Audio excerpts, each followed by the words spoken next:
The reindeer or caribou is a species of deer with circumpolar distribution, native to Arctic, subarctic, tundra, boreal, and mountainous regions of northern Europe, Siberia, and North America. This includes both sedentary and migratory populations. It is the only representative of the genus Ranifer, large-hoofed animals belonging to the deer family. Caribou and reindeer are actually the same species, Ranifer tarandus.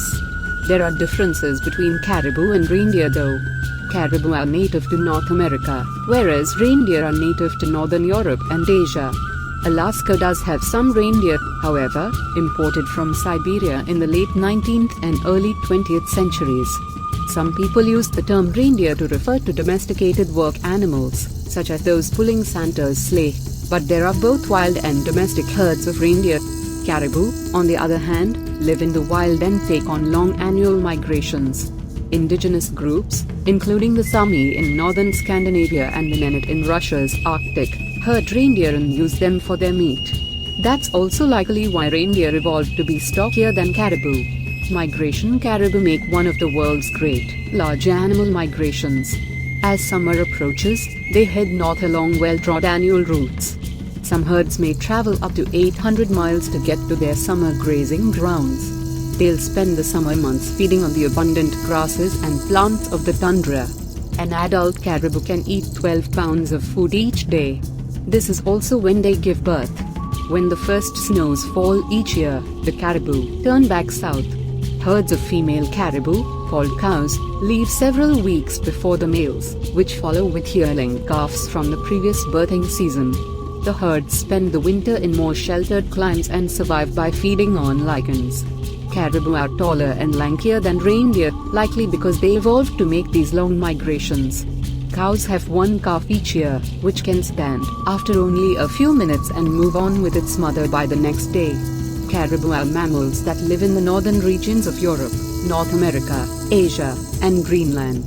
When snow begins to fall, caribou move south and travel to more sheltered climes where they can feed on moss or lichens. These members of the deer family dig for food using their large hooves. The underside of each hoof is hollowed out like a big scoop and allows the caribou to dig through snow in search of food. Caribou trek north in the summer in one of the largest animal migrations on Earth. They travel more than 600 miles, 965 kilometers, along well-traveled routes. They spend the summer feeding on grasses, mushrooms, and plants in the tundra. They begin to move south in the winter and over 1 year they will have migrated over 1,600 miles, 2,574 kilometers. One adult caribou eats about 12 pounds, 5 kilograms, of food each day. Caribou are hunted by indigenous northern people throughout much of their range. Woodland caribou are listed as endangered, but other caribou populations are stable. Range, habitat. Each year these caribou undertake an epic journey from their breeding range in the Arctic tundra and the coastal plain of the Arctic National Wildlife Refuge to their wintering grounds south in the boreal forests. At over 1,000 miles, this is one of the biggest large mammal land migrations on Earth. Population. There are two herds in the Arctic National Wildlife Refuge. Porcupine herd has about 218,000 animals and the smaller Central Arctic herd has about 22,000. Behavior. Caribou are the only deer species in which both sexes grow antlers. Every year they shed their antlers and the next year they grow new ones. Reproduction. Calving happens on the coastal plain of the Arctic National Wildlife Refuge in the spring, and when calves are born they are highly vulnerable to predation. Mating season, early to mid-October. Gestation, October to early June. Number of offspring, 1 calf. Diet. Caribou feed on grasses, sedges, lichens and mushrooms.